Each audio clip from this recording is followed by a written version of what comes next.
A lovely morning to you once again, and thank you so much for being with us here on UBC TV. Welcome to Good Morning Uganda Extra, which is an extension of Good Morning Uganda. I'm Robert Chirabonyonyitono, and today we are going to be discussing elections. When you talk about elections, we'll tell you, but we thought those things are done.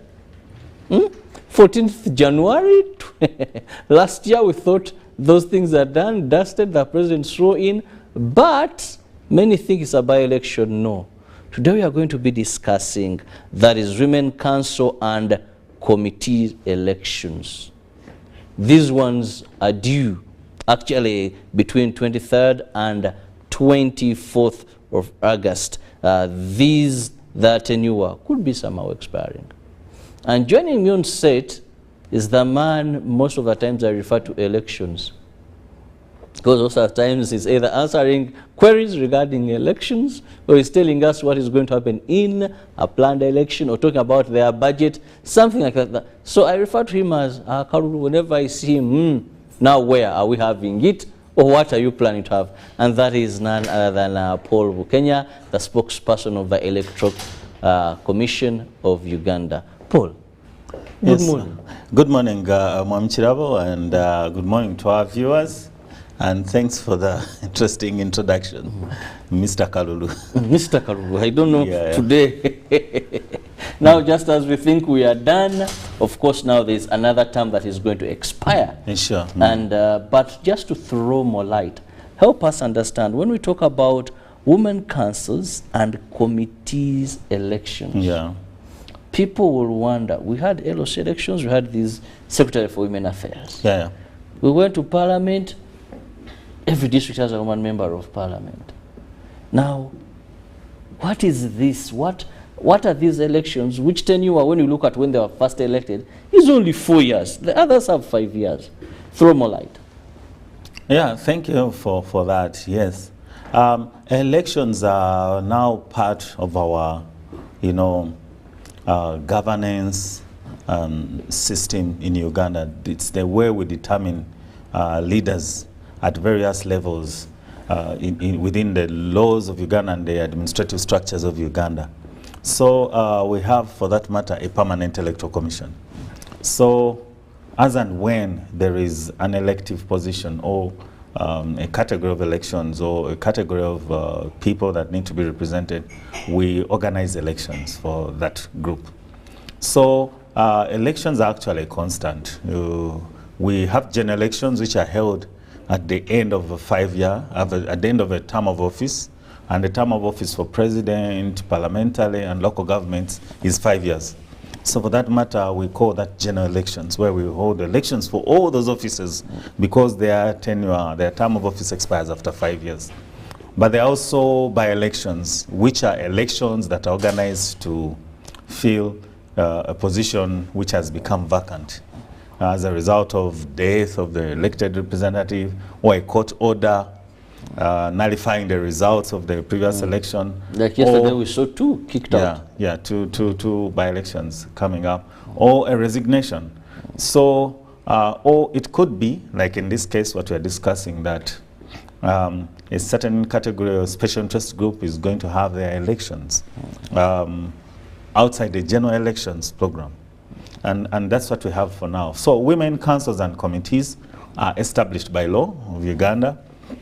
The Constitution provided for empowering of certain groups and certain people who, either through history or for reasons related to gender or whatever. The Constitution, when the framers were making the Constitution, they looked at groups that had been marginalized, and they created, provided for their emancipation, for their welfare and the promotion of their rights and welfare and their interest through representation, through them determining their leaders and giving them structures. For that reason, we have women councils and committees as a structure from the village to the national level. And women councils and committees are organized in accordance with the National Women Councils Act. And for that matter, the leaders of women councils and committees are elected through elections that are organized nationally, and they're organized by the Electoral Commission. And like you observed, the term of office for women councils and committees is 4 years, as per the law that is in place at the moment. And we know that just a few days ago, there's a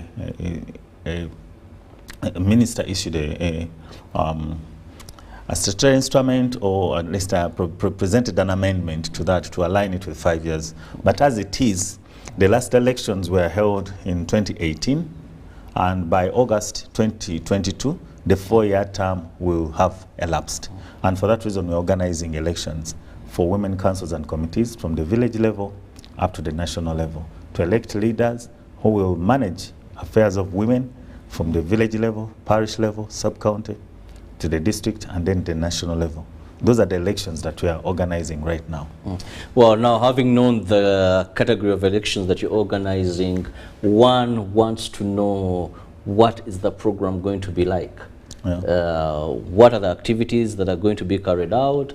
Because sometimes you assume, because we are just from an election, maybe issues like the register is there. The Electoral Commission will tell you the number of women. I was looking at statistics. You even know how many women are registered with you. So let's look at some of these activities, because someone may think this is not relevant, yet they have to go and update their register.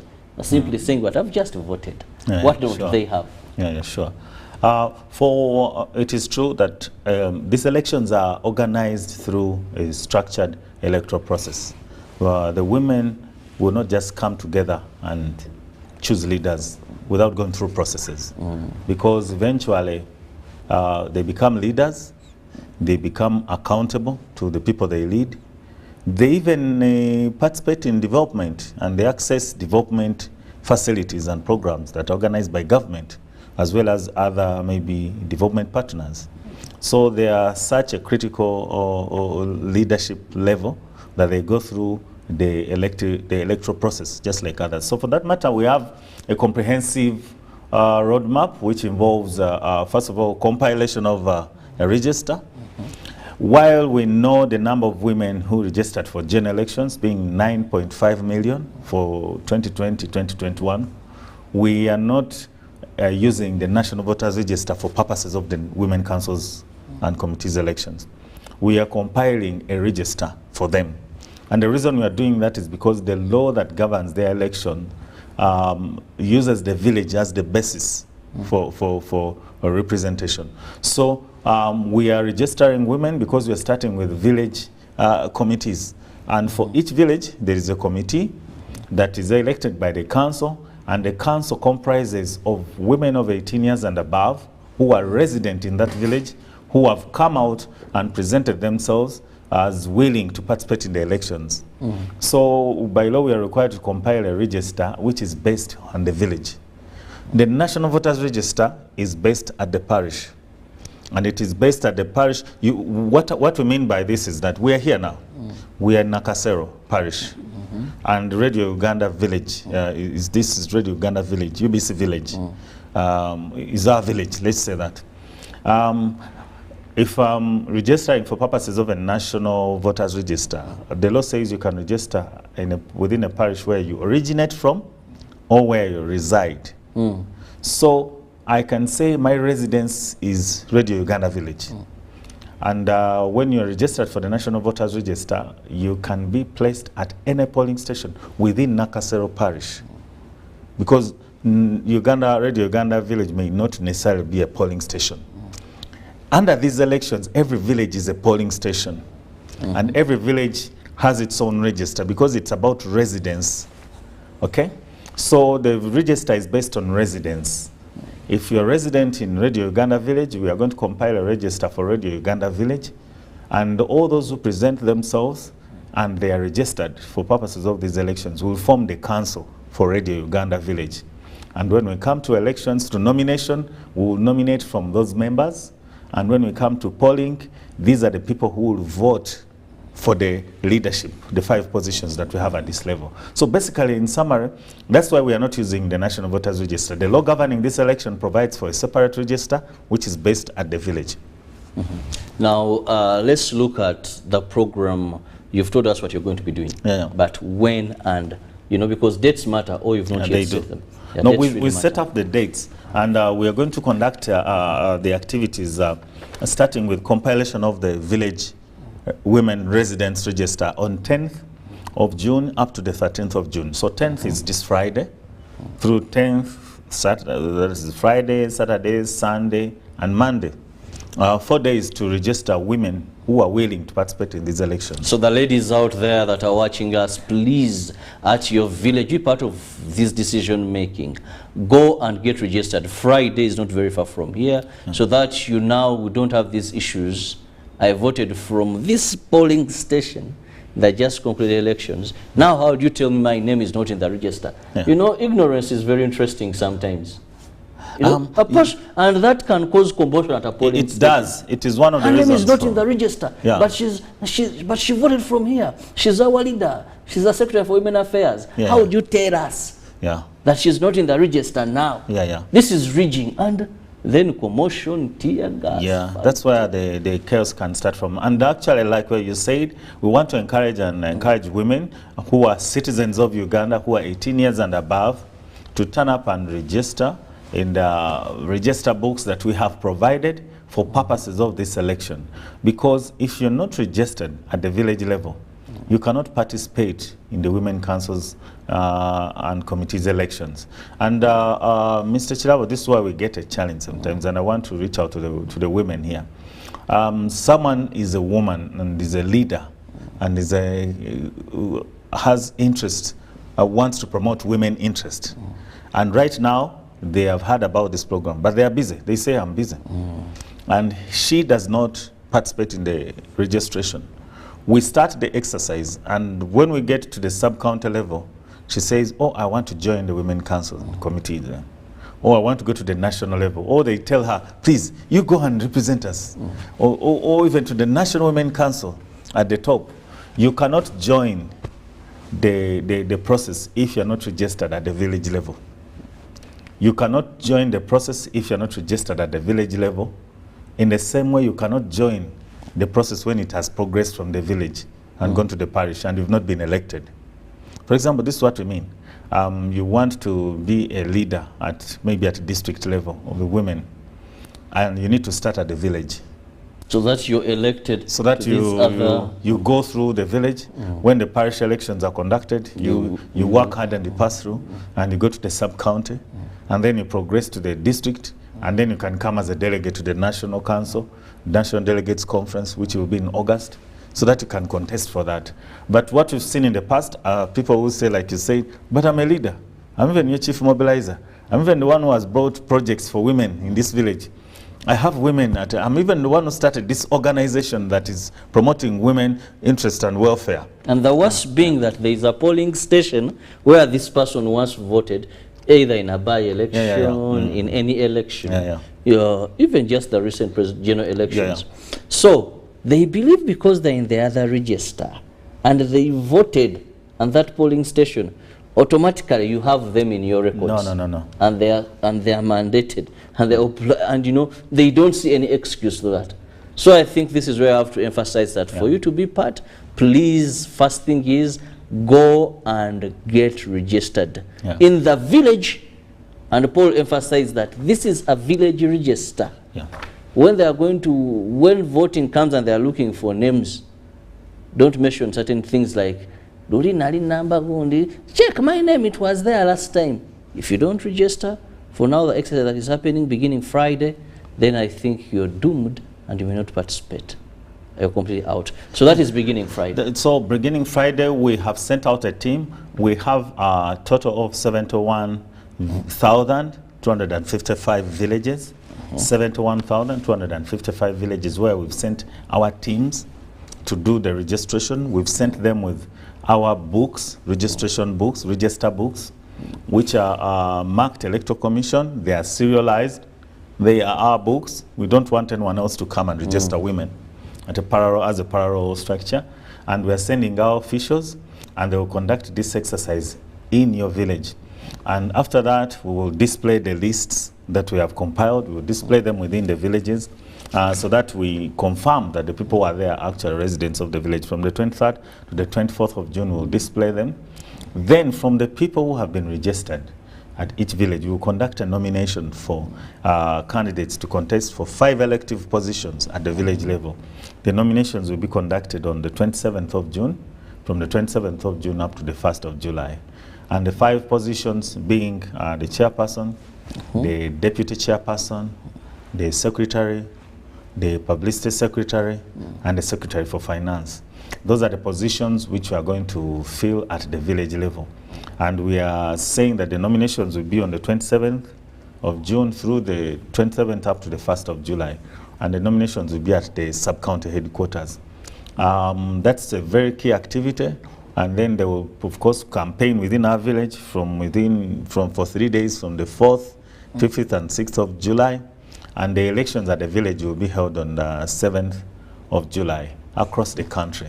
So that is basically the village level exercise, and we are encouraging women, and our message, of course, has already gone out. Political parties to prepare the women wing, so that they actively participate in this and present candidates to us for nomination. But before we do that, let's first go and register, so that we are in that village women residents register. It's different from the National Voters Register, and we are not using the National Voters Register. We want to emphasize that we are compiling a register for purposes of women councils and committees elections. It is handwritten. We are training our officials to write that register, to compile it, and we will be using it, and we will close registration on the 13th. So let us use this weekend, all of it, Friday, Saturday, Sunday, and Monday. We will work even throughout the weekend and compile this register. Yeah. Now, Paul, another issue that usually arises when you have these elections, you see, politics is a very interesting game. There are people, if someone was affiliated to one political party, in these coming elections, can they change affiliation? Because I may be calculative. I know maybe for district councillor or what, you know, I'm just using examples. Noop was shining, it is bigger. But our village here, it is NRM dominating. And now I feel to be calculative enough. The village is small, and someone wants to change. So how do you go about this? This election is organized under a multi-party dispensation. So persons who are coming, or aspiring candidates for nominations, we expect them to come, you know, some to be sponsored by political parties, or others to be independent.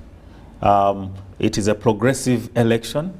It starts from the village and progresses to the parish and progresses to the sub-county through electoral college. The point of entry cannot change. When you come in with a color, your color being yellow, or your color being blue, or if your color is red, or if it is green, there are many political parties and they have colors. So if you come in as a candidate and you are presented by the Democratic Party, for example, or the NRM or the NUP, and you win at the village level, you cannot change your affiliation when you come to the parish level. And you say, maybe now, according to my calculation, the best way to go through is to identify with, and then you cross. You cannot do that. It's not allowed. We will not take you up. We will not nominate you. How you entered into the exercise at the village level is how you progress up to the national level. And this normally applies to independent candidates. Sometimes someone comes in and says, I'm independent, and they are successful at LC1. And then as they progress up at the parish, they say, but I think I'm doing well. And then the other people talk to him or to, not to her, because now this is the Women Council's election. They talk to her and say, you come to our side, and then she puts on another color. You cannot do that with this election. You progress with the party or the status you started the race with. Yeah, that's it. Now, also, let's understand what are the requirements for potential candidates. What should they have? We know for every election there are some basics, but there are also others where the academic qualification. Oh yeah, yes. Others, there's some money that has to be paid. Take us through that. First of all, this is a women councils and committees elections, and we've been saying first you must be a female, aged 18 years and above. 18 years and above, and you must be a citizen of Uganda, and you must have proof that you're a citizen. Now in Uganda, how to prove that someone is a citizen? They present their national ID card. That shows you've been verified as a citizen of Uganda by the competent authority, which is NIRA, National Identification and Registration Authority. So you need to also present, if you are sponsored by a political party, proof that you are their flag bearer. Then, of course, there are no minimum academic requirements. No minimum academic requirements. I'm not saying that you need to have advanced level or what. If you do have, then that's fine, because many people have now acquired. You're not overqualified. Yeah, you're not overqualified, and you're not underqualified to participate in these elections. Then, of course, there is no nomination fee. Okay. And so we think that that will also help and enable women to participate in high numbers.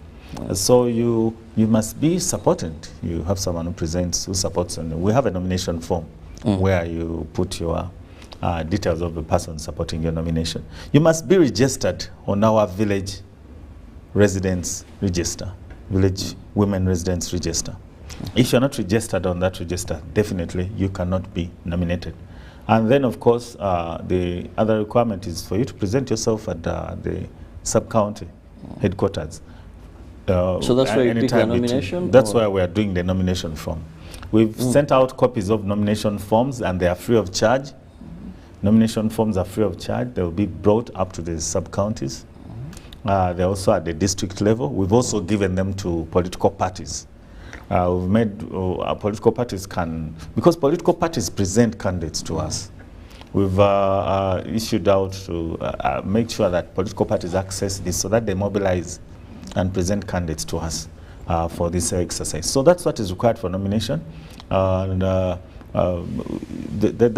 the list.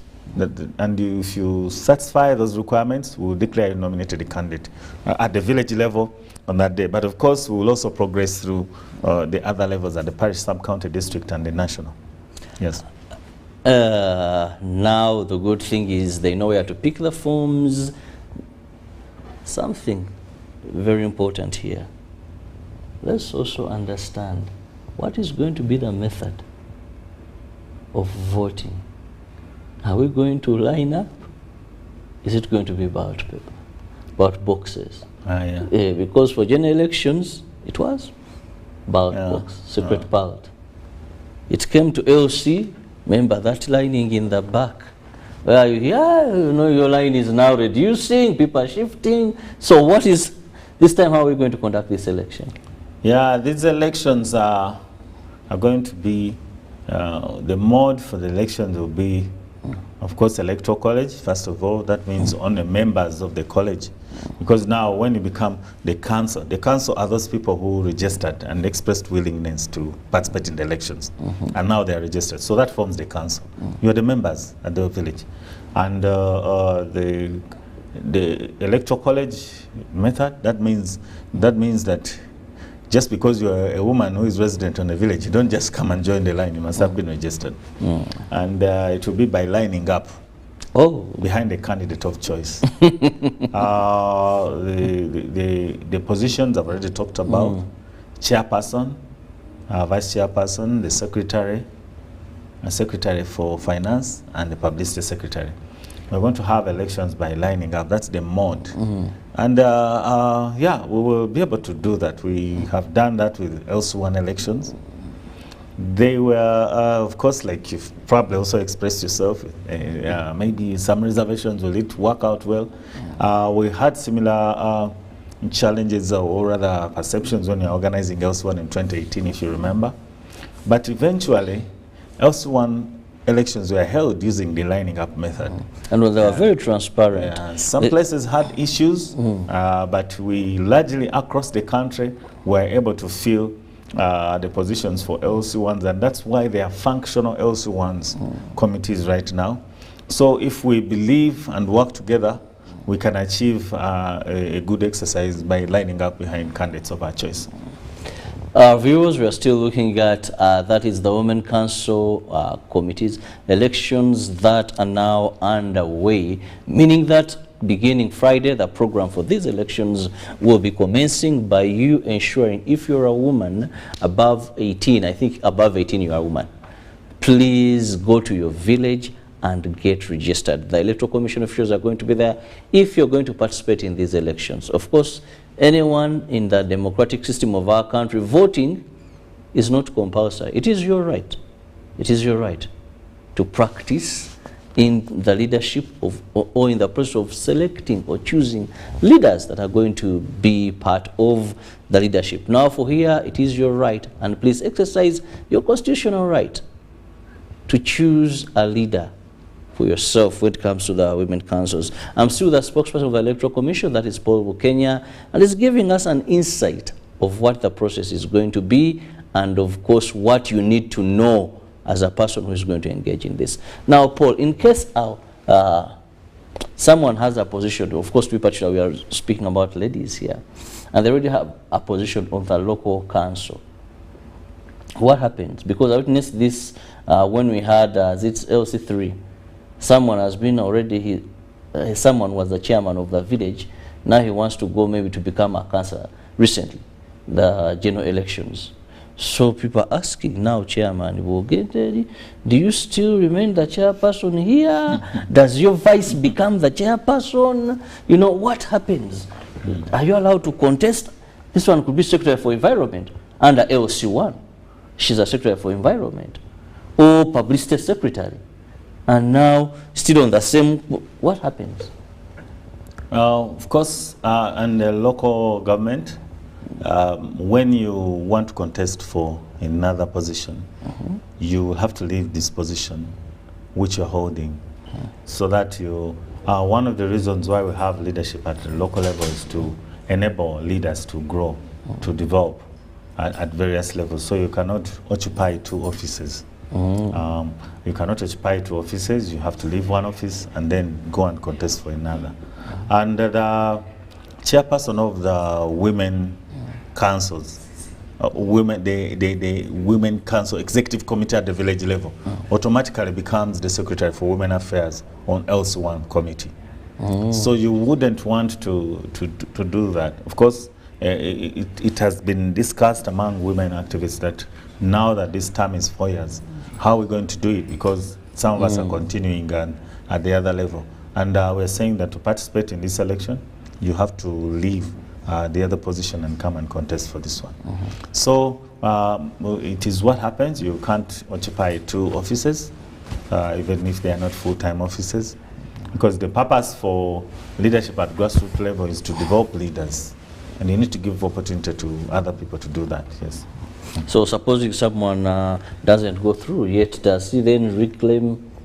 I think that is politics. When you resign from a position, you've done your calculations. Yeah. In case things don't work, then you don't. When things don't work, or when the things don't work out, then you've made your decision already. So you have moved on. Then what happens to the position this person has left? Now, do you have an acting? Do you fill this position? Because a number of chairpersons LC1 that went to other elective positions, and now they double as they are councillor, chairman. You can't be a councillor and a chairperson of LC1 at the same time. That would be irregular. So when a vacancy occurs at the village level, we need to be notified so that we organize for conducting a by-election. Okay. Well, that is information that really I know many Ugandans need to understand very well, because the number of those that went for district councillors and they were chairpersons, remember, had this previous, and up to now, they are still holding the offices. Some went through, others failed, but they are still in position of these offices. I think now the public should know that it's time to take action and inform the Electoral Commission that this person was elected to this level, or he resigned and went in an election, he lost, then he should vacate the office. Yeah, when you resign and leave an office, you have resigned and left that office. It is not leave. It was not like someone went on leave and for a few days to come back. Yeah. Well, we're still looking at women councils and committee elections, and I'm with Paul Bukenya, spokesperson of the Electoral Commission, and we are giving you more of what you need to know, at least for you to be able to participate. And very important, and I want to emphasize, very important, is you to register. Any lady who is going to participate, any woman in these elections, must register and be in the village register. Now, Paul, also we have a village register. We need to clarify this. For example, for LC1, we took a village register. Now, when we talk about these people being in a village register, someone can assume that because they voted for LC1, they were captured. Yes. The village register, which we compiled in 2017, and of course later on even through 2018, was for purposes of conducting LC1 elections, and it did accomplish that purpose. Okay? The village women residents register we are compiling will be for the purposes of organizing and conducting the women councils and committees elections. So I think we cannot use that argument, and we should not use it, because even the registers were withdrawn after the elections and brought back to the districts for further management, custody, and other issues related, because they are official documents. They are registers that belong to the Electoral Commission. We use them for the elections, we keep them, and we manage them afterwards. So we cannot talk about a register that was compiled for village elections and bring it into this exercise. Now, in any case, before we conduct elections, we always update registers. Several things could have changed. The residents there, people move, they move to different places. So we are compiling a register to reflect the current position of our villages. And like I shared briefly with you, we had 50,000 plus villages during the conduct of the previous elections. We are now looking at 71,255 villages. So in any case, there's been an increase in the number of villages, which necessitates compilation of a new register at the village level, which is what we are doing from the 10th up to the 14th of this month. Well, if you're at liberty, how much is this going to cost the taxpayer? This exercise actually started way back. We started on this exercise way back in February, when we released the program on 18 February. So all the various activities that we are going to undertake, or we have been undertaking, will total up to 35 billion shillings, Uganda shillings. And this money will go into, recruitment of temporary election officials. Like I told you, we are sending out teams that will conduct the registration. We are printing election-related material, the register books, the forms for nomination, the election forms themselves, because even when you line up, you still manage the results, you document, and you file, and you keep all these things. So for the activities we are going to do, compilation of the register, display of the register, polling day itself, then the levels at parish and the sub-county, the delegates conference, because at the city level we will use secret ballot, and at the national delegates conference we'll use a national ballot. Then for vote education, like we're doing now, and stakeholder mobilization, all the logistics, everything, and allowances, polling day officials, COVID measures, when you put in all that, it comes up to the 35 billion shillings that we're going to be spending. Yeah. So that is why one should really participate in this category of elections, those that follow under it, because government is investing a lot just for you to practice your constitutional right as a woman under this particular category of elections that we are discussing. Now, Paul, many a times away from the national election or general elections, we usually register these elections, we register low turn-up. It's like after voting the president, members of parliament, you go back and wonder, where are the people that elected these people? And of course, you also agree with me that the curve continuously goes down. Yeah. Goes down. What do you attribute this to? Does it turn into fatigue? doubt, and how best can we ensure that we lift numbers. It's very ashamed that sometimes we use over, you look at about maybe 2 million people did not vote in an election after the general elections, and you wonder why, really. Yeah, Uganda has, we enjoy this opportunity that we have and exercise these rights to vote our leaders. We elect our leaders from the village up to the national level. And that is something we should really embrace and take advantage of. Because the laws, our laws provide for that, and we should exercise that right. It's also our duty to participate in elections and be part of choosing the leaders at the various levels. But it is also true that our laws in Uganda don't make voting compulsory. It remains also individual choice. I can go to vote or I may not go to vote.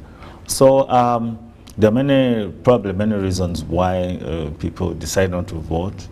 But definitely they know that we have elections. For example, we've been discussing a trend of by-elections that is always 40% turn up, 40% average, you know. And we say, where are the others? Don't we know that a member of parliament has died?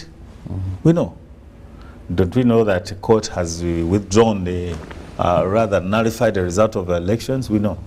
But somehow, these people who turn up to vote are those who have come, and we organize for them. Of course, we have a duty to do more civic education about that, and voter education for that matter, so that people appreciate the value of participating in elections and choosing their leaders. We're also engaging political parties to mobilize their support, because eventually these people, the voters, come out to support you as a candidate for political party A. And it becomes then a joint responsibility. We organized the elections, we have prepared the register, we've done everything. Where are your supporters? You are the candidate. Did you, and you have time to mobilize your supporters. And you even say that you have many supporters. Where are they? We don't see them. Why don't your supporters come to vote for you? So it is something that we need to approach together and work on together. But also the way probably sometimes the by-elections are organized, or now, for example, these elections, people who are residing in these villages may be probably, we always say we are busy people, we are working, you're trying to make ends meet, or during the time the election is organized, we are at school. Some people are students in schools, they are 18 years and above, they're in students. Or some people have traveled for business. Many people travel out of Uganda for work. Or they are not able to go back to where they're supposed to vote from. So for an election which is residence-based, you can surely be part of it because this is your residence. And now you are women and you want to promote your interests as women. You want to organize for development so that you have a leadership that can lead you on the journey of development. I think we should set aside time and participate in elections. Yeah. I can't let you go, Paul, without also having an insight into LC1 and LC2 elections. We know their term is also due to expire in the near future. So are there any plans that you've begun rolling out? Give us an update on that. Yeah, we held the last LC1 elections in the year 2018, in July and August 2018. And their term of office is 5 years, and it expires in August of 2023. So in this coming financial year, 2022-2023, we will be starting in activities related to LC1 elections. And we'll be issuing a comprehensive roadmap to show how the elections will be organized and the dates, the period for the various activities that we will undertake during that time. So right now, of course, we are in Women Councils and Committees elections. The program for LC1 and LC2 will be released, and we will start to do the engagement and roll it out and implement it during this coming financial year. Yeah.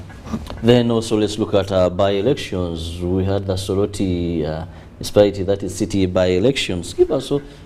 Take us through. We even now know that about 2 MPs were nullified, and we are going back those constituencies have to go back to the drawing board, of course, and have a by-elections. We don't know if it is all done. Remember last time you told me, before us we have a budget, we know there will be by-elections. If they don't happen, we take back the money. But sure. We have a budget for this. We budget for by-elections because, like I mentioned earlier, by-election is organized to fill a position that has become vacant, either because of a court order, you know, turning, you know, setting aside the results of elections. Like you mentioned yesterday, court announced that we declared, issued an order that we organize fresh elections in some 2 constituencies. The details will be shared, of course, in due course.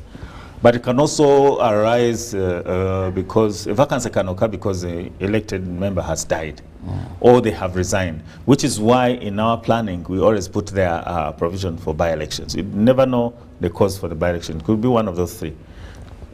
And so we have issued a program for Soroti, Soroti East constituency. We're going to update, and the law says we should organize the elections within 60 days. We received the notification and we've issued the program.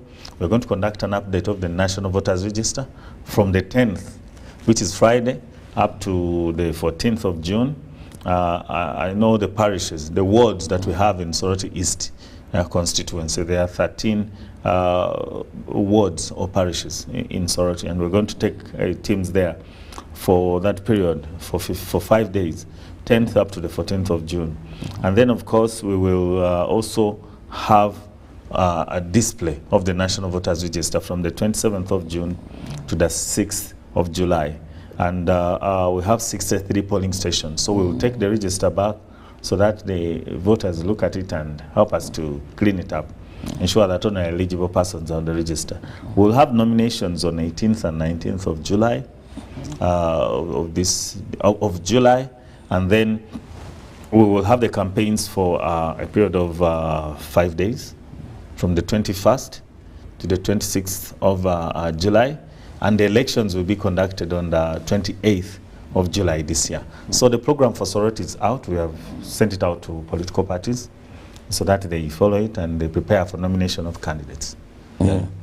Well, in the interest of time, Paul, let me have your final remarks regarding that is the Women Council and Committee elections, and of course, why the ladies or the women should participate in elections at this particular level.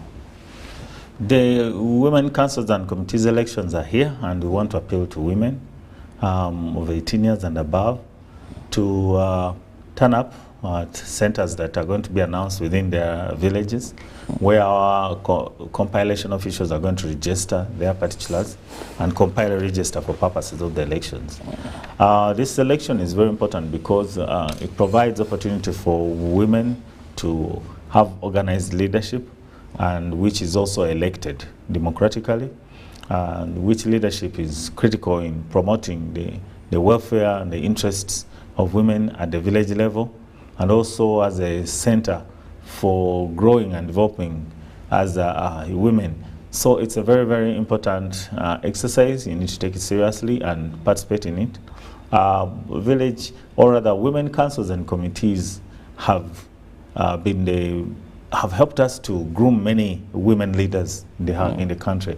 And if we had all the time, I would have gone back to look through some of the women who have started from the grassroots and come up to the national level. So please, it is something that we encouraging you to participate in, and to participate in accordance with the guidelines we issued. But also a reminder that we're doing the exercise during the time of COVID-19. It's not totally gone.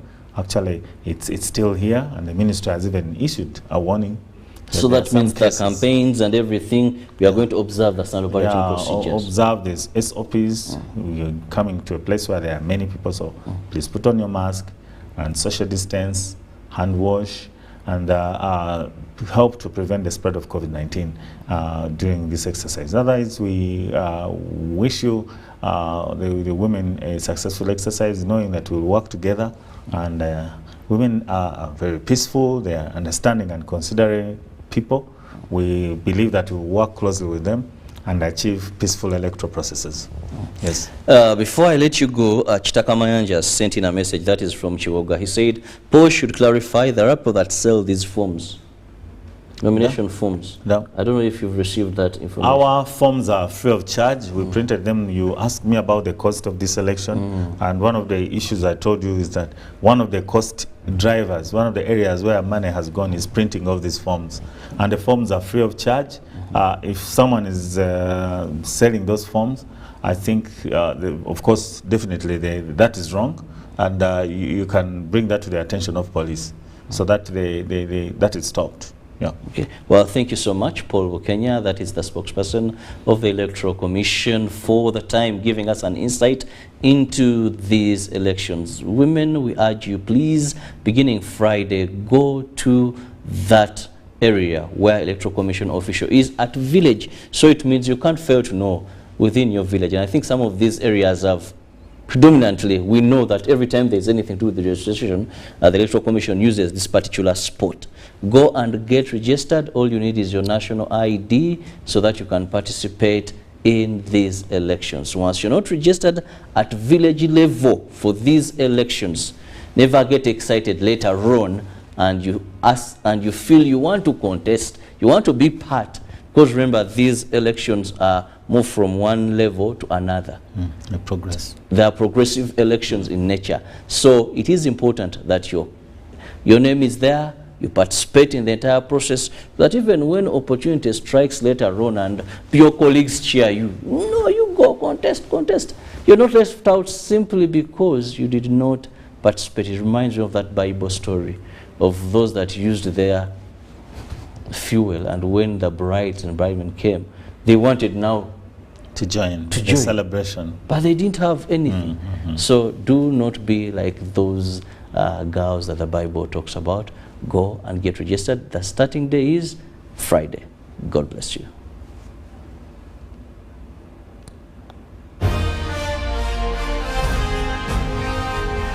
Live from UBC Studios in Kampala, this is Good Morning Uganda Extra.